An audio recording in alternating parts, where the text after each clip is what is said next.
Hello dear friends. This is Zishan time with a new historical timeline. In this video, we will discuss the East India Company in the British Empire. The East India Company was a powerful and influential trading company that played a significant role in the history of India and the British Empire. The East India Company, EIC, is one of the most infamous corporations in history. From an office in Leadenhall Street in London, the company conquered a subcontinent. The British East India Company was a private corporation formed in December 1600 to establish a British presence in the lucrative Indian spice trade, which until then had been monopolized by Spain and Portugal. The company eventually became an immensely powerful agent of British imperialism in South Asia and the de facto colonial ruler of large parts of India. Partly because of endemic corruption, the company was gradually deprived of its commercial monopoly and political control, and its Indian possessions were nationalized by the British Crown in 1858. It was formally dissolved in 1874 by the East India Stock Dividend Redemption Act, 1873.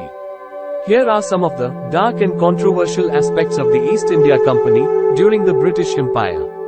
Number 1. In the 17th and 18th centuries, the East India Company relied on slave labor and trafficked in slaves from West and East Africa, especially Mozambique and Madagascar, transporting them to its holdings in India and Indonesia as well as to the island of St. Helena in the Atlantic Ocean. Although its slave traffic was small in comparison with transatlantic slave trading enterprises such as the Royal African Company, the East India Company crucially relied on transfers of slaves with specialized skills and experience to manage its far-flung territories. Number 2. The East India Company controlled its own army, which by 1800 comprised some 200,000 soldiers, more than twice the membership of the British Army at that time. The company used its armed force to subdue Indian states and principalities with which it had initially entered into trading agreements, to enforce ruinous taxation, to carry out officially sanctioned looting, and to protect its economic exploitation of both skilled and unskilled Indian labor. The company's army played a notorious role in the unsuccessful Indian Uprising, also called the Indian Mutiny, of 1857–58, in which Indian soldiers in the company's employ led an armed revolt against their British officers that quickly gained popular support as a war for Indian independence. During more than a year of fighting, both sides committed atrocities, including massacres of civilians, though the company's reprisals ultimately far outweighed the violence of the rebels. The rebellion brought about the effective abolishment of the East India Company in 1858. Number 3. Beginning in the early 19th century, the East India Company illegally sold opium to China to finance its purchases of Indian tea and other goods. Chinese opposition to that trade precipitated the First and Second Opium Wars, 1839–42, 1856–60, in both of which British forces were victorious. Number 4. The company's management was remarkably efficient and economical.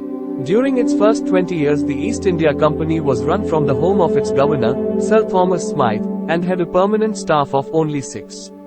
In 1700 it operated with 35 permanent employees in its small London office.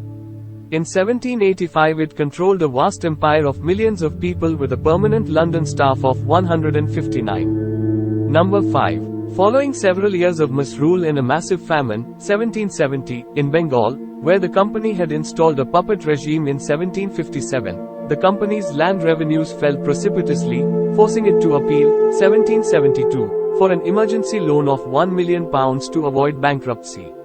Although the East India Company was bailed out by the British government, harsh criticism and investigations by parliamentary committees led to government oversight of its management, the Regulating Act of 1773, and later to government control of political policy in India, the India Act of 1784. Thanks for watching. Please like, share and subscribe. Stay tuned for the next video.